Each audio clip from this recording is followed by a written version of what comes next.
Hello! Today's video is sort of a tutorial on how to multitask with products. I mean, I think most people already know, but I do think it's a very suitable tutorial for during summertime, because a lot of people go out on holiday and camping, or maybe just weekends somewhere else at a hotel or whatever. And personally, I don't really want to bring too much makeup when I'm going traveling, just because, I don't know, I just don't want to. Like, for one, I just don't want to drag around too much stuff, and also I'm always sort of paranoid about stuff breaking. So yeah, usually I do actually personally end up bringing quite a lot of makeup. But yeah, just in case you just want to use a few things and you still want to look like, you know, like wear natural looks, but still look as if you've, you know, taken care of yourself, I guess. Yeah, then I just sort of wanted to do a sort of tutorial on how to accomplish that with just as little possible products. And also cheap products, because, you know, that's always nice. So yeah, basically the main thing about this tutorial is going to be Absolute Matte by Catrice, and also the blush in multiple ways, and yeah. So yeah, basically I don't really have a more normal explanation for it, I guess. So yeah, let's just get started. First I'm using the, already busy applying it, but anyway. Using the Essence CC cream. I can't hold it like right side up because I don't have the cap on right now, and otherwise, you know, it would rip out of it. But yeah, it's a really nice product, really cheap. I have no idea how cheap it was actually, because I bought this bottle last year, but I know they still sell it. But yeah, it's a really nice product. The only downside is that I only have it in one shade, and that's dark enough that it only works for me in summer, because in winter it's just way too dark for my skin. But yeah, I do really like it. It's moisturizing, yet it doesn't like make my skin overly like shiny and oily, even though I do have oily skin, so that's pretty nice. And yeah, it does have a sort of a smell to it. It sort of smells like a skincare product rather than just a makeup product.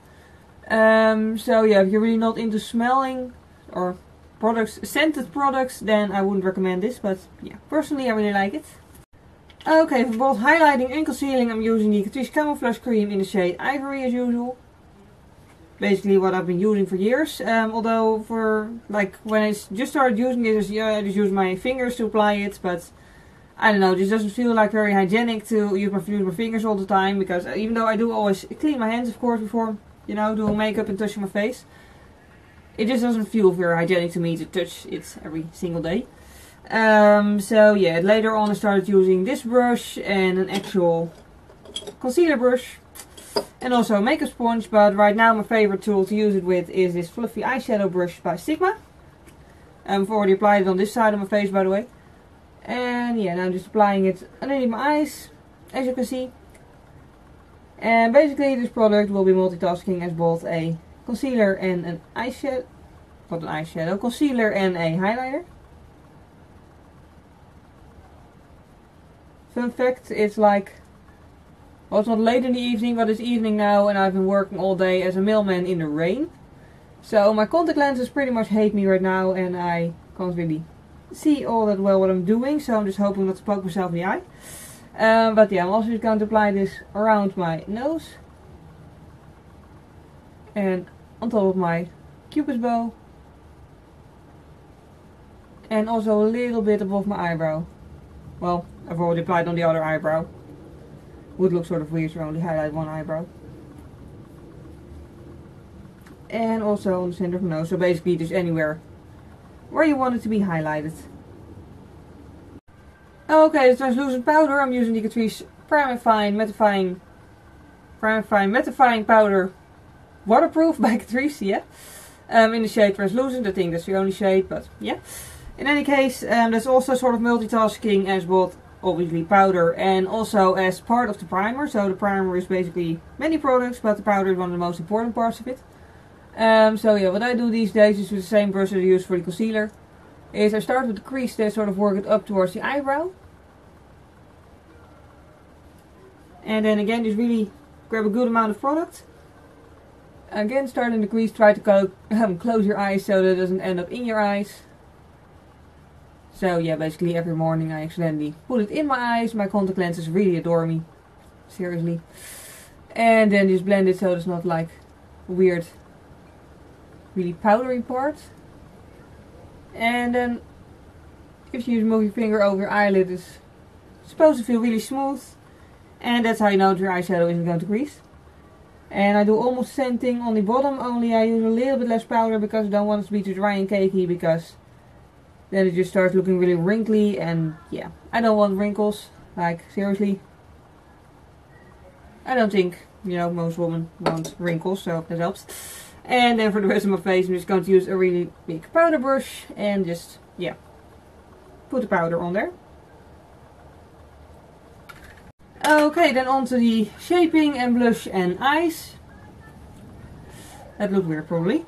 In any case, yeah, I just automatically do that to get my hair out of the way. It got really wet when it was raining today and I was working outside. So yeah, I'm just keeping it loose right now so it can dry. But yeah, in any case, I'm using the Absolute Matte palette by Catrice. It's gonna be like the main thing to use.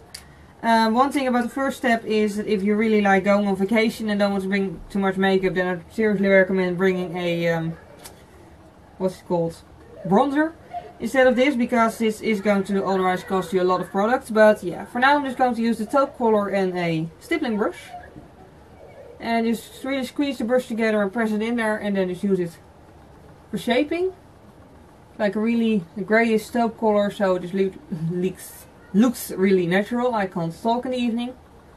I also can't talk on Mondays. I think I say every single video that I can't talk at a particular moment in time. Yeah, never mind. Yeah, I'm just using that as a shaper. Then I'm also just putting that around my nose and on my forehead. I've already done the other half of my face in the Dutch version of the video, so that's why I'm only touching this side of my face, not as if I'm just only contouring one side of my face, because that would look slightly strange. But yeah, just I think the most important part, at least for me the most important part when contouring, are my cheekbones and my nose. So that's basically where I put the most product. And yeah, once that's on there, the eyeshadow palette will actually now be used as an eyeshadow palette.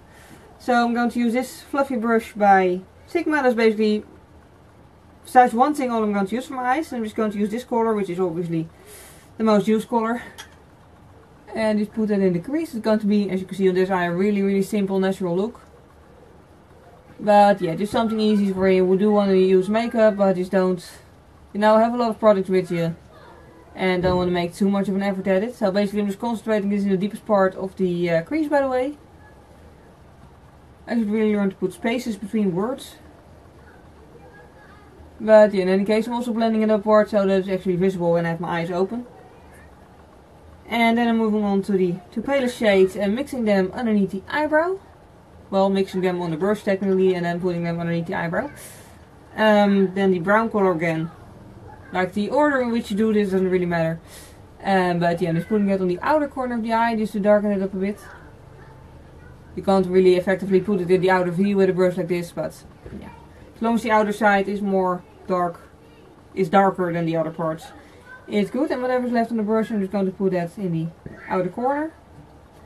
And then I'm moving back actually to the two palest colors and putting that in the tear duct area and just dragging that over the eye a little bit,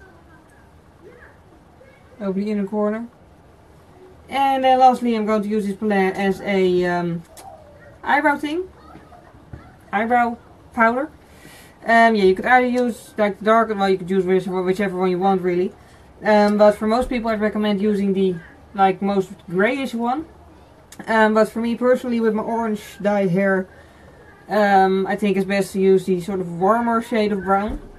So I'm just using that one to just fill in my eyebrows, not making too much of an effort at it, simply because it's supposed to be a really natural, easy look. And yeah, with a natural and easy look I usually don't spend hours on my eyebrows or any other part of my face really. So basically just filling them in, concentrating mostly on the darkening up the end of it, tail of it. And then I'm just using a little brush and comb to really put them in place. Really think that makes a lot of difference also. And then the eyebrows are done, and then I think, yeah, we're done with the entire palette. Then it's time to move on to blush. I'm using the Catrice Illuminating blush in Coral Me Maybe, which looks like this.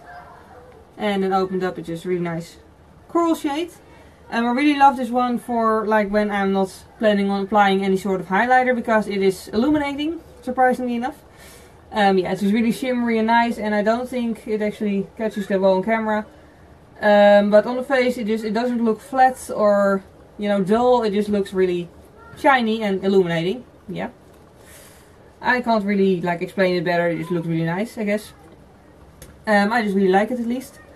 And yeah, then it looks like this. And because I sort of want to drag the color onto the eyes a little bit, I'm going to use the same brush that I use for all the eyeshadow.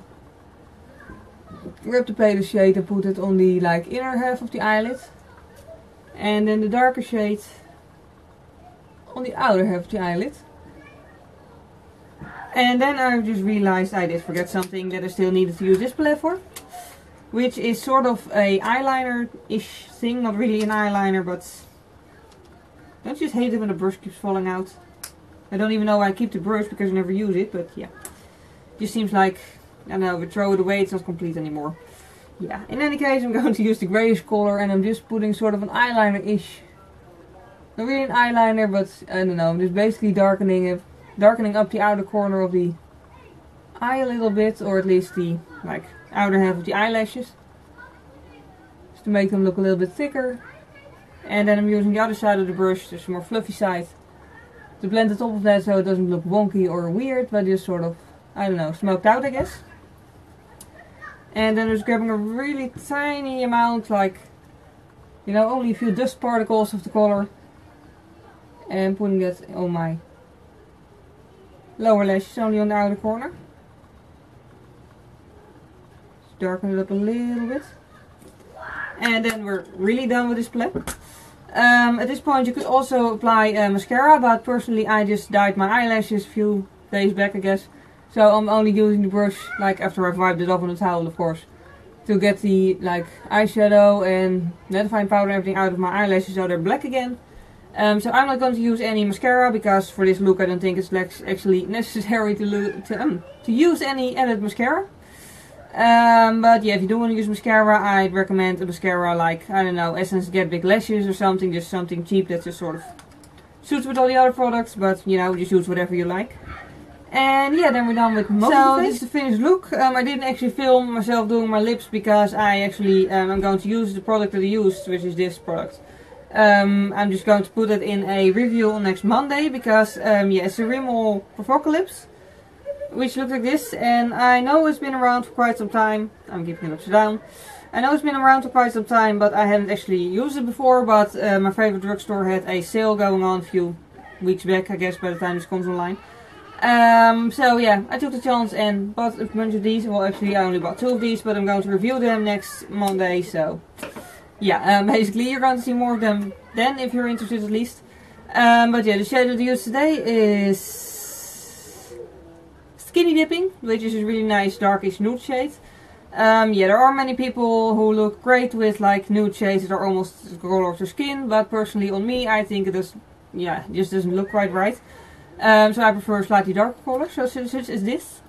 But yeah, basically that's today's tutorial.